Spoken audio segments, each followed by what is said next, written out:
মৃত্যুবরণ করার পূর্বে যদি সে তার মা বাবার জন্য এবং তার আত্মীয় স্বজনদের জন্য কোনো ওসিয়ত করে যায়, কোনো সম্পত্তির অথবা কোনো টাকা পয়সার যদি ওসিয়ত করে যায়, তাহলে তার উত্তরাধিকার যারা আছে, যাদের কাছে ওসিয়ত করে গিয়েছে, তাদের জন্য আবশ্যক হলো ওই ব্যক্তির ওসিয়তটাকে পূরণ করা। সুবহানাল্লাহ। এই ওসিয়ত করে যাওয়ার ব্যাপারে ফরজ করে দিয়েছিলেন আল্লাহ পাক। এরপরে যখন সন্তানদের জন্য আবার আল্লাহ রাব্বুল আলামিন নিজেই সম্পত্তির হক এবং পরিমাণ বর্ণনা করে দিয়েছেন, এরপরে আর এই আয়াতের ফরজিয়ত থাকে নাই। এরপরে যদি কেউ কোনো ওসিয়ত করে যায়, তাহলে ওই ওসিয়ত পালন করা সকলের কর্তব্য, তার ওয়ারিসদের কর্তব্য। তার রেখে যাওয়া সম্পত্তির 3 ভাগের 1 ভাগ থেকে ওসিয়তকে পূরণ করবে। সুবহানাল্লাহ। মৃত ব্যক্তি যখন মারা যায়, মৃত ব্যক্তি মারা যাওয়ার পরে তার ওয়ারিসদের জন্য হক হলো 4টা। কয়টা? 4টা। 1 নম্বর হক হলো ইউবদাউ বিতাকফিনিহি ওয়া তাজহিজিহি মিন গায়রি তাবযিরিন ওয়া তাকতিরিন। মৃত ব্যক্তি যখন মারা যাবে, তার রেখে যাওয়া সম্পত্তি থেকে তার কাফন দাফনের ব্যবস্থা করবে ওয়ারিসরা, কোনো অপচয় করা ছাড়া, কোনো কিপটামি করা ছাড়া। মানে মৃত ব্যক্তি যে সম্পত্তি রেখে গেছে, ওটা থেকে সুন্দরভাবে, যেই কয় টুকরা কাপড় না হলেই নয়। পুরুষের কাফন পড়াইতে কয় টুকরা লাগে? 3 টুকরা। কয় টুকরা? 3 কাপড় লাগে, সাদা কাপড়। এতে যাতে কোনো কিপটামি না করা হয়, আবার অপচয়ও যাতে না করা হয়, শরীয়তের বিধান হলো তার রেখে যাওয়া সম্পত্তি থেকে সুন্দরভাবে তার কাফন দাফন করতে যত খরচ লাগে, সব তার রেখে যাওয়া সম্পত্তি থেকে আদায় করবে। সুবহানাল্লাহ। 1 নম্বর হক। 2 নম্বর হক হলো ওই মৃত ব্যক্তি যদি কোনো ঋণ করে থাকে, মৃত ব্যক্তি জীবদ্দশায় অমুকের কাছ থেকে 1 লক্ষ টাকা নিছে, 10,000 টাকা, 20,000 টাকা, যাই নিছে, ওয়ারিসদের 2 নম্বর দায়িত্ব হলো তার বাবার রেখে যাওয়া সম্পত্তি থেকে, যাদের থেকে বাবা ঋণ নিয়েছিল, তাদের ঋণকে যথাযথভাবে পরিশোধ করে দেওয়া। সুবহানাল্লাহ। 3 নম্বর মৃত ব্যক্তির হক হলো সন্তানদের কাছে। বাবা যদি কোনো বিষয়ে ওসিয়ত করে যায় যে আমার গ্রামের মসজিদের জন্য আমার রেখে যাওয়া সম্পত্তি থেকে 1 কাঠা সম্পত্তি তোমরা দিবা, অথবা আমার রেখে যাওয়া টাকা থেকে 20,000 টাকা নির্মাণ কাজে তোমরা দিবা মসজিদের, মাদ্রাসার, অথবা আমার অমুক আত্মীয়কে তোমরা দিয়ে যাইবা, কারণ সে খুব কষ্টে দিনকাল পার করে, এমন ওসিয়ত করে কি করে না? তাহলে সন্তানদের দায়িত্ব হলো বাবার এ জাতীয় ওসিয়তকে তার রেখে যাওয়া সম্পত্তির 3 ভাগের 1 ভাগ থেকে পূরণ করে দেওয়া। সুবহানাল্লাহ। আবার এমন যাতে না হয় যে বাবা ওসিয়ত করে গেছে, আমার যত সম্পত্তি আছে সব আমার ছোট বোনদের দিয়ে দিবি। যদি বাবা এমন ওসিয়ত করে, তাহলে এই জাতীয় ওসিয়ত পালন করা সন্তানদের জন্য আবশ্যক নয়। তবে হ্যাঁ, সন্তানরা 3 ভাগের 1 ভাগ সম্পত্তি থেকে ওসিয়ত পূরণ করবে, আর বাকি সম্পত্তি কোরআন হাদিস এজমা অনুযায়ী ওয়ারিসদের মাঝে বন্টন করে দিবে। সুবহানাল্লাহ। তাহলে কয়টা হক গেল? 3টা। 1 নম্বর হক কাফন দাফনের ব্যবস্থা করা, কোনো অপচয় ছাড়া, কিপটামি করা ছাড়া। 2 নম্বর হক হলো বাবা যদি কোনো ঋণ করে যায়, যাদের থেকে ঋণ করেছে বাবার সম্পত্তি থেকে ঋণ আদায় করে দেওয়া। 3 নম্বর হক হলো বাবা যদি কোনো বিষয়ে ওসিয়ত করে যায়, ওই ওসিয়তটা পালন করা বাবার রেখে যাওয়া সম্পত্তির 3 ভাগের 1 ভাগ সম্পত্তি থেকে। 4 নম্বর হক হলো মৃত ব্যক্তির, সেটা হলো আল্লাহ পাকের কিতাব, প্রিয় নবীজির হাদিস এবং ইজমায়ে উম্মত অনুযায়ী তার সন্তান যারা দুনিয়ায় আছে, ছেলে মেয়ে, তার ভাই আছে, মা বাবা যারা আছে, তাদের মাঝে কোরআন হাদিস অনুযায়ী তার টোটাল রেখে যাওয়া সম্পত্তিকে সমান ভাগে এবং যার যার ভাগ অনুযায়ী ভাগ করে দেওয়া। এটা হলো 4 নম্বর দায়িত্ব। সুবহানাল্লাহ। তাহলে মোট দায়িত্ব কয়টা? এটা কিন্তু সবার জানা জরুরি বিষয়, সকলেরই এটা জানতে হবে। যারা এখন যুবক আছেন, অবশ্যই আপনাদেরকে আরো ভালো করে জানতে হবে। আপনার বাবা যখন মারা যাবে, আলহামদুলিল্লাহ আমার কাছে এলাকার কয়েকজন আসছে তার বাবার রেখে যাওয়া সম্পত্তি কোরআন হাদিস অনুযায়ী বন্টন করার জন্য। আলহামদুলিল্লাহ বলেন। এখনো মুসলমানদের ভিতরে যদি এই একটা আবেগ থাকে যে আমি আল্লাহর কোরআন অনুযায়ী সম্পত্তি বন্টন করব, আমার দ্বারা যাতে আমার বোনের উপরে কোনো জুলুম না হয়, আমার ছোট ভাইয়ের উপরে কোনো অন্যায় না হয়ে যায়, আমার মা বাবার উপরে যাতে অন্যায় না হয়ে যায়, সন্তানরা যদি এমন সচেষ্ট থাকে, আল্লাহর কোরআনের উপরে আমল করার বিনিময়ে আল্লাহ পরকালে পার করে দিবেন। সুবহানাল্লাহ।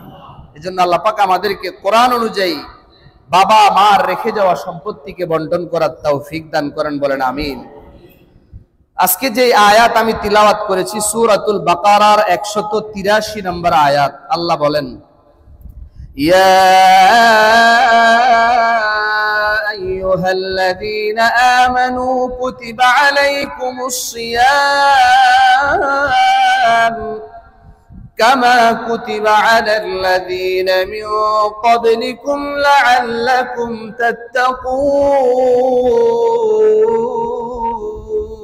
তাত্তাকুন। আল্লাহ রাব্বুল আলামিন বলেন, হে ঈমানদাররা, কুতিবা আলাইকুমুস সিয়াম, তোমাদের উপরে রোজাকে ফরজ করা হয়েছে, কামা কুতিবা আলাল্লাযীনা মিন ক্বাবলিকুম, যেমনি ভাবে তোমাদের পূর্ববর্তীদের উপর রোজাকে ফরজ করা হয়েছে। সুবহানাল্লাহ। তাহলে এই আয়াত দ্বারা আমরা কি বুঝলাম? রোজা কি শুধু আমাদের উপরে ফরজ নাকি আগেও ফরজ ছিল? আল্লাহ বলেন শুধু তোমাদের উপরে না, আগেও পূর্ববর্তী নবী রাসূলদের উপর, একদম আদম আলাইহিস সালাম থেকে নিয়া ঈসা রূহুল্লাহ পর্যন্ত সকলের শরীয়তে রোজা ফরজ করা হয়েছিল। সুবহানাল্লাহ। এরপর আল্লাহ বলেন এই রোজাকে ফরজ করার কারণ কি, উদ্দেশ্য কি? লাআল্লাকুম তাত্তাকুন, যাতে করে তোমরা সিয়াম সাধনা করে রোজা রেখে আল্লাহর ভয় অন্তরে ঢুকাইতে পারো। সুবহানাল্লাহ। তাহলে আমরা আয়াতের তরজমা অনুবাদ জানলাম। এই আয়াতের ব্যাপারে মুফাসসিরিনে কেরাম লেখেন, তাফসিরে মাআরিফুল কোরআনে আল্লামা শফি রাহমাতুল্লাহি আলাইহি বলেন, আল্লাহ রাব্বুল আলামিন যে বলেছেন কামা কুতিবা আলাল্লাযীনা মিন ক্বাবলিকুম, তোমাদের পূর্ববর্তীদের উপরেও রোজাকে ফরজ করা হয়েছে, এর মানে এটা নয় যে আমাদের উপরে যেমন রমজান মাস পুরাটাকে 30টা রোজাকে আল্লাহ ফরজ করেছেন, অনুরূপ ভাবে পূর্ববর্তীদের উপরে সেম ভাবে ফরজ করেছেন, বিষয়টা এমন নয়, বরং এক এক নবীর শরীয়তে আল্লাহ এক এক ভাবে রোজাকে ফরজ করেছিলেন। সুবহানাল্লাহ। শুধুমাত্র অনলি ওয়ান উম্মতে মুহাম্মাদের জন্য আল্লাহ পাক স্পেশালি 1 মাস পুরা রোজার জন্য বরাদ্দ করে দিয়েছেন। সুবহানাল্লাহ। আর কোন নবীকে আল্লাহ পাক একাধারে 1 মাস রোজা রাখার বিধান দেন নাই। শুধুমাত্র উম্মতে মুহাম্মাদের জন্য আল্লাহ পাক স্পেশালি 1 মাস অফারের মাস দিয়েছেন, যেহেতু উম্মতে মুহাম্মাদের হায়াত হবে কম অন্যান্য নবীর তুলনায়। হযরতে নূহ আলাইহিস সালাম তিনি হায়াত পেয়েছিলেন 950 বছর। সুবহানাল্লাহ বলেন। বাবা আদম আলাইহিস সালাম হায়াত পেয়েছিলেন 1000 বছরেরও বেশি। তাহলে উনাদের যে হায়াত ছিল ওই হায়াতের তুলনায় আমাদের হায়াত কম না বেশি? কম যে কত কম! আল্লাহু আকবার। 950 বছর হযরতে নূহ আলাইহিস সালাম শুধু দাওয়াতই দিয়েছেন। সুবহানাল্লাহ। তা আমাদের ওই তুলনায় হায়াত কত কম! আমাদের কতজন আছে 17-18 বছর 12-13 বছরের যুবকও মারা যায়, যায় কি যায় না? হঠাৎ করে ঘুমাইছে, স্ট্রোক করে মারা গেছে, কোনো সিমটম নাই, আল্লাহ রাব্বুল আলামিন নিয়ে গিয়েছেন। কারণ মৃত্যুর জন্য কোনো কারণের প্রয়োজন হয় না, মৃত্যুর জন্য কোনো ক্যান্সারের প্রয়োজন হয় না, হার্ট স্ট্রোক ব্রেন স্ট্রোকের প্রয়োজন হয় না, কোনো কারণ ছাড়াই আল্লাহ পাক বান্দাকে মৃত্যু দিতে পারেন। কথা ঠিক না বেঠিক? এটা হলো আমাদের ঈমান। ক্যান্সারে মারতে পারে না, স্ট্রোকে মারতে পারে না, আল্লাহ যখন হুকুম করবে তখন মারা যাবে। অনেকে একটা মোয়ার উপর থেকে পড়ে গেলে তার হাতটা ভেঙে যায়, আবার অনেকে একতলা ছাদের উপর থেকে পড়লেও কিছু হয় না, আছে না নাই? তাহলে সবকিছু নিয়ন্ত্রণ করেন কে? আর একটু জোরে বলেন, কে? আল্লাহ। তাহলে যেটা বলতেছিলাম, হযরতে মুহাম্মদুর রাসূলুল্লাহ সাল্লাল্লাহু আলাইহি ওয়াসাল্লামের উম্মতের হায়াত কম না বেশি? কম। আল্লাহর নবী বলেছেন বাইনা 60 ওয়া 70, 60 এবং 70-এর মাঝে আমার উম্মতের বয়স হবে, গড় আয়ু। এখন দিন দিন আরো কমতেছে, বাড়ে না। তো যেহেতু আমাদের হায়াত কম, কিন্তু আল্লাহ রাব্বুল আলামিন অন্যান্য সকল নবী রাসূলের উম্মতের চাইতে মুহাম্মদুর রাসূলুল্লাহ সাল্লাল্লাহু আলাইহি ওয়াসাল্লামের উম্মতকে বেশি ভালোবাসেন। সুবহানাল্লাহ। এখন ভালোবাসা যেহেতু বেশি, এখন হায়াত কম, অন্য নবীর উম্মতরা 900 950 বছর, 500 550, কারো উম্মতের বয়স ছিল 300 350 বছর। তো এদের হায়াত তো অনেক বেশি, এরা আমল করবে বেশি, এরা নামাজ পড়বে বেশি, এরা রোজা রাখবে বেশি, এরা জিকির করবে বেশি। তো সুতরাং এদের ডান পাশের আমলনামায় সওয়াব কম হবে না বেশি হবে? আমরা 60 বছর নামাজ রোজা হজ যাকাত কইরা আমাদের ডান পাশের আমলনামায় যা সওয়াব হবে, অন্য নবীর উম্মত 950 বছর আমল করলে কম হবে না, কয়েক ডবল বেশি হবে। আল্লাহ তো আমাদেরকে বেশি ভালোবাসেন। এখন ভালো যেহেতু বেশি বাসেন, এজন্য আল্লাহ রাব্বুল আলামিন একটা মাস দিয়েছেন, অফারের মাস। সুবহানাল্লাহ বলবেন না? যে ও আমার উম্মতেরা, ও নবীর উম্মতেরা, শুনো, তোমরা এই অফারের মাসটা পেয়েছো, তোমাদের হায়াত কম। আমি আল্লাহ চাই না কাল কিয়ামতের ময়দানে আমার হাবিব মুহাম্মদুর রাসূলুল্লাহ সাল্লাল্লাহু আলাইহি ওয়াসাল্লামের উম্মতের হায়াত কম হইয়া তারা জাহান্নামে বেশি যাবে। এটা আমি আল্লাহ বরদাস্ত করব না।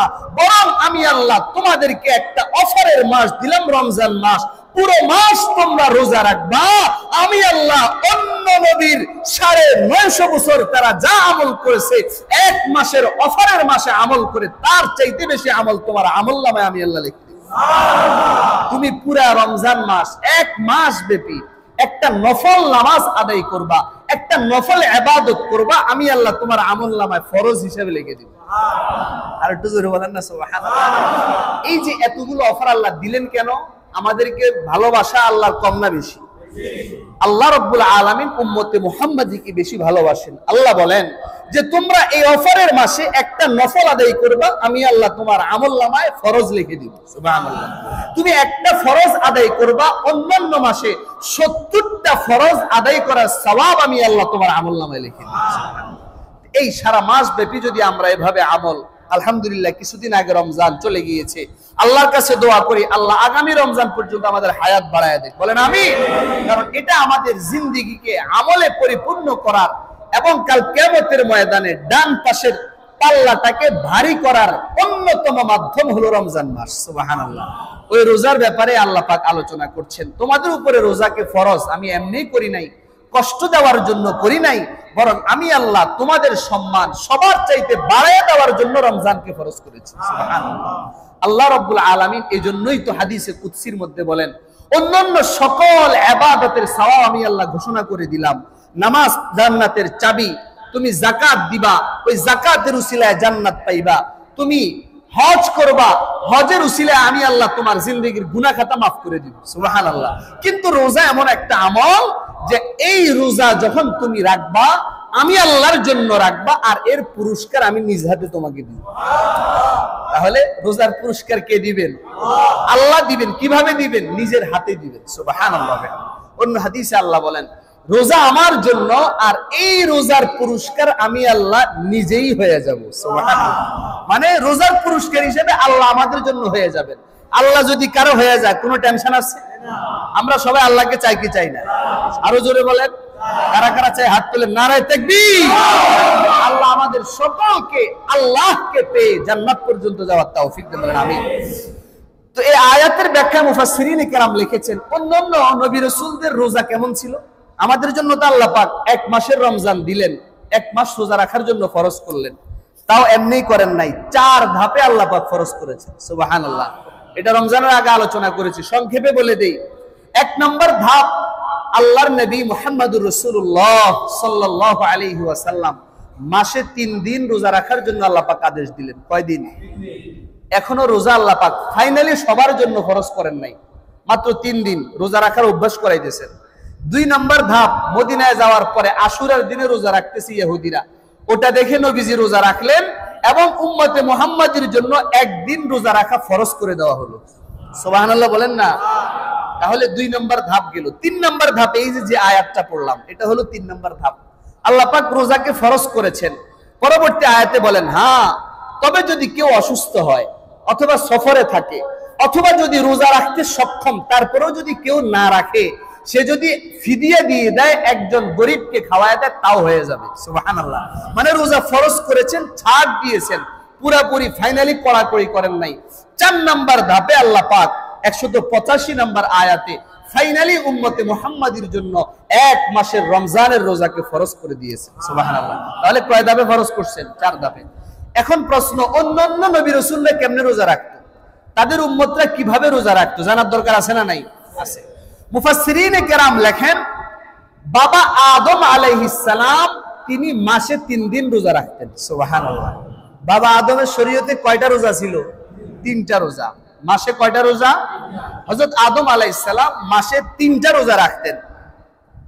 আর ইহুদিরা তাফসীরে হক্কানিতে তাওরাতের ওল্ড টেস্টামেন্টের মধ্যে লেখা আছে যে ইহুদিরা প্রতি বছর সপ্তম মাসে 10 তারিখে, প্রতি বছর 7 নম্বর মাসের কয় তারিখ? 10 তারিখ। প্রতি বছর তাদের তাওরাতের ওল্ড টেস্টামেন্ট মানে একদম পুরান নুসখার মধ্যে লেখা আছে যে ইহুদিরা প্রতি বছর 7 নম্বর মাসের 10 তারিখে কাফারার রোজা রাখা তাদের উপরে ওয়াজিব ছিল। সুবহানাল্লাহ। এই ওয়াজিব করছেন কে? আল্লাহ। কাফারার রোজা আল্লাহ পাক তাদের উপরে ওয়াজিব করে দিয়েছিলেন। তাহলে তাদের উপরে এই রোজা ওয়াজিব ছিল, ফরজ ছিল। এরপরে হযরতে মূসা আলাইহিস সালামের উপরে রোজা ছিল, একাধারে 40 দিন হযরতে মূসা আলাইহিস সালাম রোজা রাখছেন। সুবহানাল্লাহ। কয়দিন রোজা রাখছেন? 40 দিন। পবিত্র কোরআনে আল্লাহ পাক বলেন, ওয়া ওয়া'আদনা মূসা 30 লাইলা ওয়া আতমামনাহা বি'আশর। আল্লাহ রাব্বুল আলামিন বলেন, মূসা আলাইহিস সালাম, আল্লাহ রাব্বুল আলামিন মূসার সাথে ওয়াদা করছেন যে তুমি 30 দিন লাগাতার রোজা রাখবা, আমি আল্লাহর ইবাদত করবা, তাহলে আমি আল্লাহ তোমাকে তাওরাত কিতাব দান করব। সুবহানাল্লাহ। তাহলে লাগাতার কয় দিন রোজা? 30 দিন। এরপর আল্লাহ বলেন, ওয়া আতমামনাহা বি'আশরিন ফাতাম্মা মিকাতু রাব্বিহি 40 লাইলা। আল্লাহ পাক আরো 10টা রোজা বাড়ায়া দিলেন, 10 রাত্রি ইবাদতের কথা বাড়ায়া দিলেন। মূসা আলাইহিস সালাম যখন লাগাতার 40 দিন রোজা রাখলেন এবং 40 রাত্র আল্লাহর ইবাদত করেছেন, এরপরে আল্লাহ পাক তাওরাত কিতাব হযরতে মূসা আলাইহিস সালামকে দান করেছেন। সুবহানাল্লাহ। জোরে বলেন না সুবহানাল্লাহ। তাহলে মূসা আলাইহিস সালামের শরীয়তে রোজা কয়টা ছিল? 40টা। তিনি কয়টা রোজা রাখছেন? 40 দিন লাগাতার রোজা রাখছেন।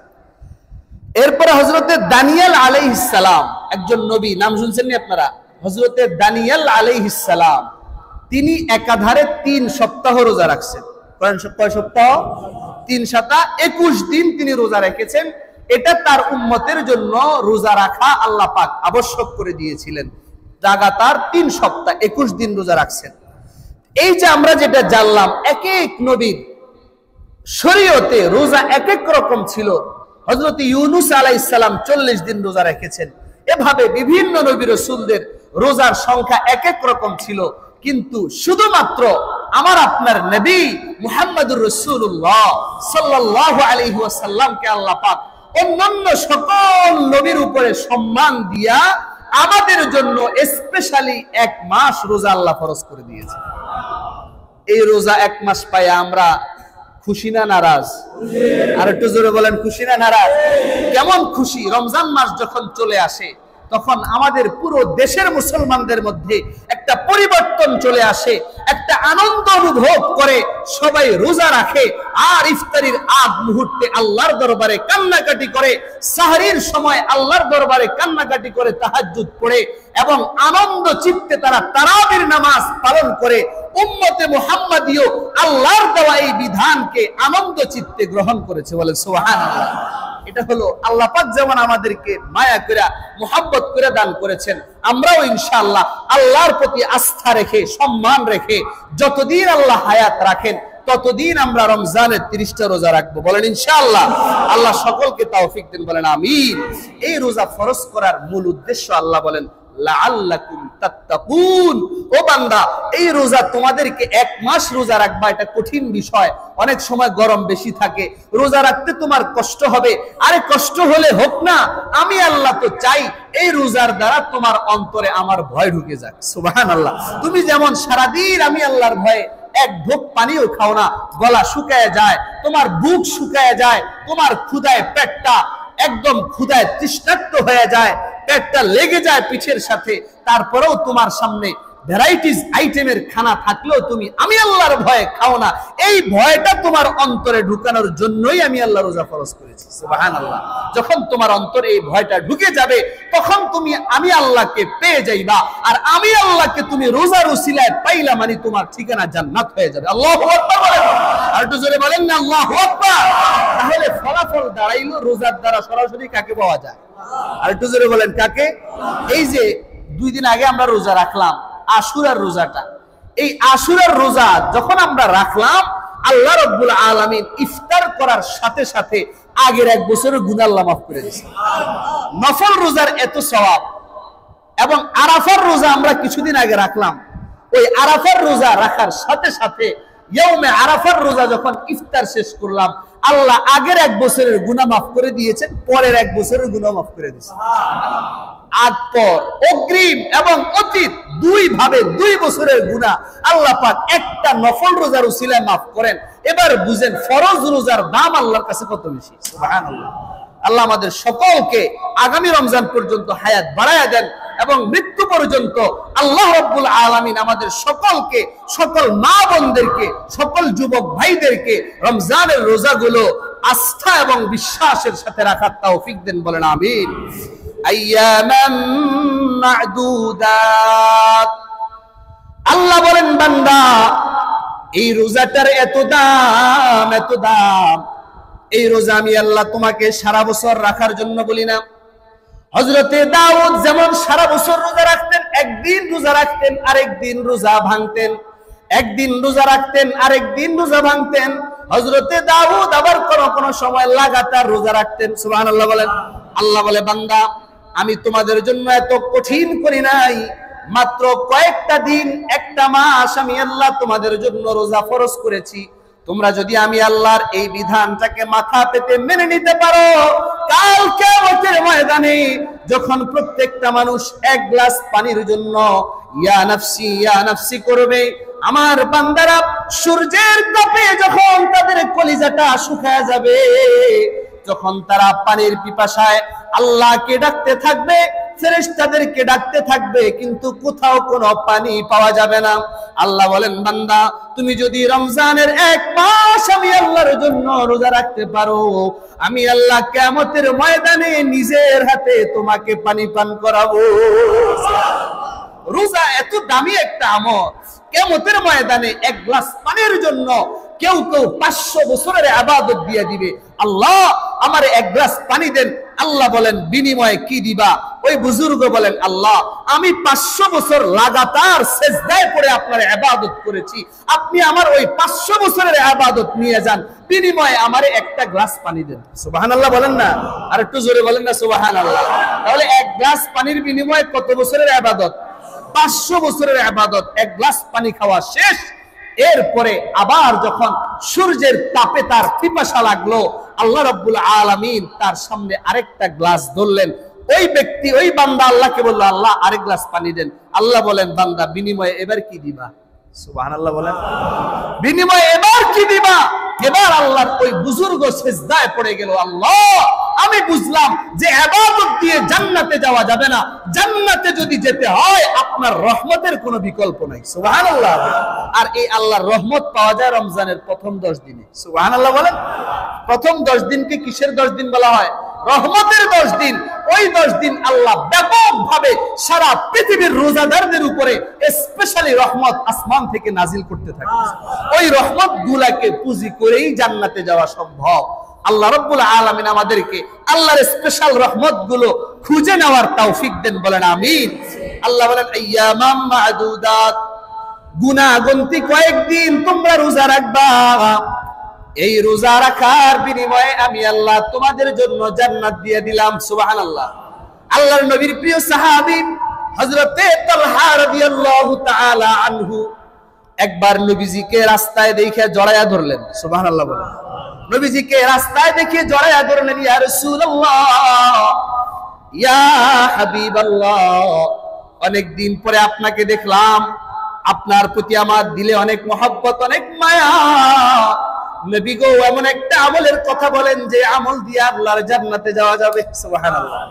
আল্লাহর নবী বলেন, ও তালহা তুমি জানো নি যেই ব্যক্তিটা রোজা রাখবে, আজকে রোজা রাখলো, রোজা রাখার পরে যদি পরের দিন মারা যায়, আল্লাহ ওই ব্যক্তিটার ঠিকানা জান্নাত বানায় দিবে। সুবহানাল্লাহ। তাহলে রোজা রাখে পরের দিন মারা গেলে ঠিকানা কোন জায়গায়? জান্নাত। এত বড় ফজিলত এই রমজানের রোজার আমল। আল্লাহ আমাদেরকে রোজাগুলো রাখার তৌফিক দেন, বলেন আমিন। শুধু রমজানের রোজা না, এই জন্য রমজানের রোজা থেকে শিক্ষা নিয়া রোজার যেহেতু এত দাম, নফল রোজাগুলো রাখার চেষ্টা করব, বলেন ইনশাআল্লাহ। সপ্তাহে মাত্র 2 দিন, সোমবার এবং বৃহস্পতিবার নবীজি রোজা রাখতেন, এবং মাসে 3 দিন রোজা রাখতেন। আরবি মাসের 13, 14, 15। আরবি মাসের কয় 3 তারিখ? 13, 14, 15। এটাকে আইয়ামে বীজ বলা হয়। নবীজি রোজা রাখতেন এবং সপ্তাহে সোমবার বৃহস্পতিবার রোজা রাখতেন। কেন? আল্লাহর নবী বলেন, ও আমার সাহাবীরা, জানো সোমবার এবং বৃহস্পতিবার আল্লাহর দরবারে আমলনামা পেশ করা হয়। সুবহানাল্লাহ।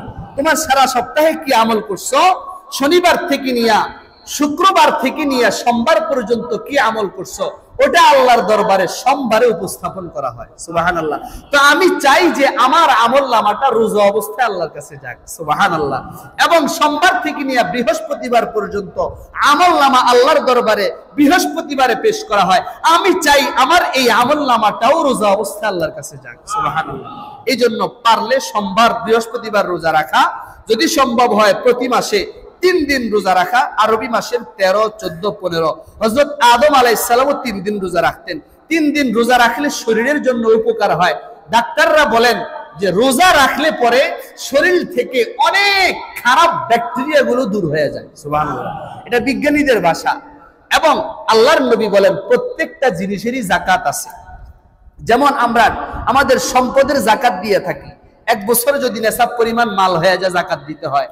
আল্লাহর নবী বলেন রোজা হলো মানুষের শরীরের যাকাত। সুবহানাল্লাহ। শরীরের যাকাত কি ভাই?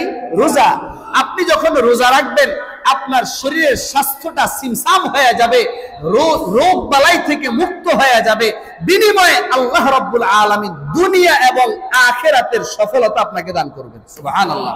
এরপর আল্লাহ বলেন, ফামান কানা মিনকুম মারিদান আও আলা সাফারিন ফাইদ্দাতুম মিন আইয়ামিন উখরা। রমজান মাস আসার পরে যদি তোমাদের কেউ অসুস্থ হয়ে যায়, এমন অসুস্থতা যে অসুস্থতার কারণে রোজা রাখতে পারে না, আও আলা সাফারিন, অথবা সফরের মধ্যে আছে, গাড়িতে আছে, লঞ্চে আছে, রোজা রাখতে কষ্টকর হয়ে যায়, আল্লাহ বলেন সে চাইলে রোজা ভাঙতে পারবে। সুবহানাল্লাহ। অনুমতি দিয়ে দিলেন। ইসলাম এত কঠিন না। তুমি অসুস্থ, রোজা রাখতে কষ্ট হয়, রোজা রাখার দরকার নাই, রোজা ভেঙে ফেলো। সফরে আছো, তুমি রোজা ভাঙতে পারো, কোনো গুনাহ হবে না। ফাইদ্দাতুম মিন আইয়ামিন উখর।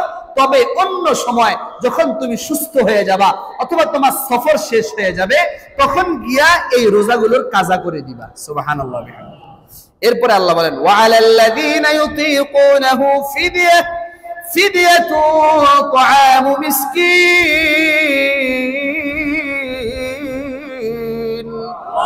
আল্লাহ বলেন কিন্তু তারপরেও যারা রোজা রাখতে সক্ষম কিন্তু রোজা না রাখা একটা মিসকিনকে যদি ফিদিয়া দিয়ে দেয়, একবেলা খাবার খাওয়ায় দেয়, তাহলে সে রোজা না রাখলেও আল্লাহ তারে কোনো গুনাহ দিবে না। সুবহানাল্লাহ বলেন। এটা হলো 3 নম্বর ধাপ।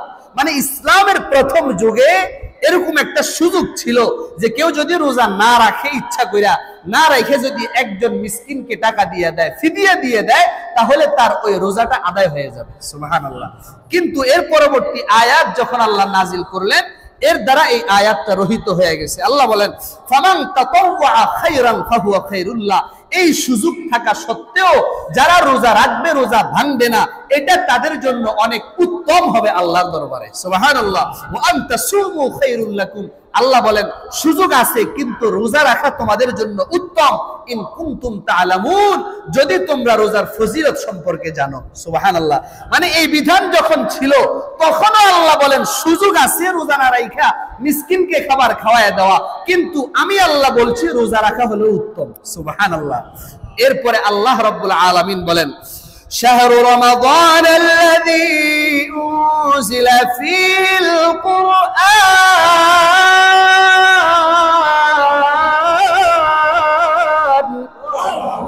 শাহরু রমাদান, রমজান মাস, উনজিলা ফীহিল কুরআন, এই মাসে কোরআন নাজিল করা হয়েছে। হুদাল লিন্নাস, এই কোরআনটা হলো সারা পৃথিবীর জন্য হেদায়েত। সুবহানাল্লাহ। সারা পৃথিবীতে যত মানুষ আছে সবার জন্য হেদায়েত হলো কি? আরেকটু জোরে বলেন। আল্লাহ বলেন সারা পৃথিবীর সমস্ত মানুষের জন্য কোরআনুল কারীমটা হলো হেদায়েত। ওয়া বায়িনাত, এবং এমন সুস্পষ্ট নিদর্শনাবলী এর মধ্যে আছে, এই সুস্পষ্ট নিদর্শনাবলী আছে, এই নিদর্শনাবলীকে পুঁজি করে মানুষ হেদায়েত পাওয়া যাইবে এবং সত্য এবং মিথ্যার মাঝে এই কোরআনটা পার্থক্য করে দিবে। সুবহানাল্লাহ বিহামদিহি। এই কোরআনের এত পাওয়ার, এই কোরআনে এমন এমন মুজিজা আছে যে এই কোরআনকে যারা ফলো করবে, কোরআন অনুযায়ী জীবন গঠন করবে, আল্লাহ রাব্বুল আলামিন তাকে জান্নাতের পথ দেখায় দিবেন। সুবহানাল্লাহ। এই কোরআন মানুষকে জান্নাতের পথ দেখাবে, ওয়াবাইয়িনাতিন মিনাল হুদা ওয়াল ফুরকান, এবং মানুষকে কোনটা হক আর কোনটা বাতিল, কোনটা সত্য আর কোনটা মিথ্যা, মানুষকে সত্য মিথ্যার মাঝে এই কোরআনটা পার্থক্য করে দিবে। সুবহানাল্লাহ বিহামদিহি।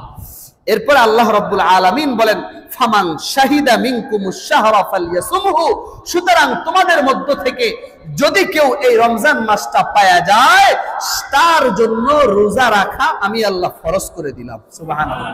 এই যে ফাইনালি রোজা আল্লাহ ফরজ করলেন। ওয়ামা কানা মারিদান আও আলা সাফারিন ফাইদ্দাতুম মিন আইয়ামিন উখর, এই রোজা ফাইনালি ফরজ করার পরেও যদি কেউ সফর করে আর কেউ অসুস্থ থাকে, তার জন্য রোজা ভাঙার অনুমতি আমি আল্লাহ দিয়ে দিলাম। তবে শর্ত হলো অন্য সময় এই রোজার কাজা করে দিতে হবে। সুবহানাল্লাহ। ইউরিদুল্লাহু বিকুমুল ইউসরা, আল্লাহ বলেন, ও আমার বান্দারা, আল্লাহ তোমাদের জন্য কোন আমলকে কঠিন করতে চান না, বরং সহজ করতে চান। সুবহানাল্লাহ। ওয়ালা ইউরিদু বিকুমুল উসরা, আল্লাহ কঠিন করার ইচ্ছা করেন না। ওয়ালিতুকমিলুল ইদ্দা, সুতরাং তোমরা 30 দিনের রোজা পালন করো। ওয়ালিতুকাব্বিরুল্লাহ আলা মা হাদাকুম, এবং তোমরা আল্লাহ যে তোমাদেরকে হেদায়েত দিয়েছেন এই জন্য আল্লাহর তাকবীর পাঠ করো। বলেন আল্লাহু আকবার। আরো জোরে বলেন আল্লাহু আকবার। আল্লাহ বলেন তোমরা তাকবীর পাঠ করো, আল্লাহু আকবার বলো। কেন? আল্লাহ যে তোমাদেরকে হেদায়েত দিয়েছেন এই জন্য তোমরা তাকবীর দাও। সুবহানাল্লাহ বিহামদিহি। ওয়ালাআল্লাকুম তাশকুরুন, আল্লাহ বলেন এবং তোমরা, আল্লাহ যে তোমাদেরকে এই দামি একটা মাস দিয়েছেন এবং তোমাদের জন্য যে সহজ করেছেন, এজন্য আল্লাহ পাকের শুকরিয়া আদায় করো। বলেন আলহামদুলিল্লাহ। আল্লাহ পাকের শুকরিয়া সদা সর্বদা করার দরকার আছে না নাই? এরপরে আল্লাহ বলেন, وَإِذَا سَأَلَكَ عِبَادِي عَنِّي فَإِنِّي قَرِيبٌ। আল্লাহ বলেন, وَإِذَا سَأَلَكَ عِبَادِي, ও নবী, যখন আমার কোন বান্দা আমার ব্যাপারে আপনাকে প্রশ্ন করে যে আল্লাহ কোন জায়গায় আছে, আমার কোন বান্দা যখন আপনার কাছে এসে প্রশ্ন করবে, নবী আল্লাহ এই মুহূর্তে কোথায় আছেন, কোন জায়গায় আছে, আল্লাহরে কোন জায়গায় গেলে পাওয়া যাবে, আপনি তাদেরকে জবাব দেন ফাইন্নী করিব, আপনি বলবেন যে আল্লাহ তোমাদের একেবারে নিকটে আছে। আল্লাহ কোন জায়গায় আছে? দূরে না নিকটে? কেমন নিকটে? সূরা তাফে আল্লাহ বলেন, ওয়া নাহনু আকরাবু ইলাইহি মিন হাবলিল ওয়ারিদ। আল্লাহ বলেন, বান্দা, নাহনু আকরাবু ইলাইহি মিন হাবলিল ওয়ারিদ, তোমার ঘাড়ের মধ্যে যেই মোটা রগটা আছে, যেই শাহ রগটা আছে, ওই শাহ রগটা যত তোমার কাছে তার চাইতে বেশি কাছে আমি আল্লাহ। সুবহানাল্লাহ। আল্লাহ এত কাছে। আল্লাহ বলেন, উজিবু দাওয়াতাদ দাঈ, ও নবী যখন আপনার কাছে কোন বান্দা বলবে আল্লাহ কোন জায়গায়, আপনি বলেন আল্লাহ একদম নিকটে আছে। উজিবু দাওয়াতাদ দাঈ, আমার কোন বান্দা যখন যেই মুহূর্তে যে অবস্থায় আমি আল্লাহকে ডাক দেয়, আমি আল্লাহ উজিবু, আমার ওই বান্দার ডাকে সাড়া দিয়ে দেই। সুবহানাল্লাহ। কোন বান্দা যে অবস্থায়, যখন অসুস্থ অবস্থায়, সুস্থ অবস্থায়, গরিবের অবস্থায়, ধনী অবস্থায়, যেই কোনো অবস্থায় আমি আল্লাহকে ডাক দেয়, আমি আল্লাহ আমার বান্দার ডাকে সাড়া দিয়ে দেই। সুবহানাল্লাহ। এজন্য আল্লাহকে ডাকার দরকার আছে না নাই? আর একটু জোরে বলেন, দরকার আছে না নাই? এই আয়াত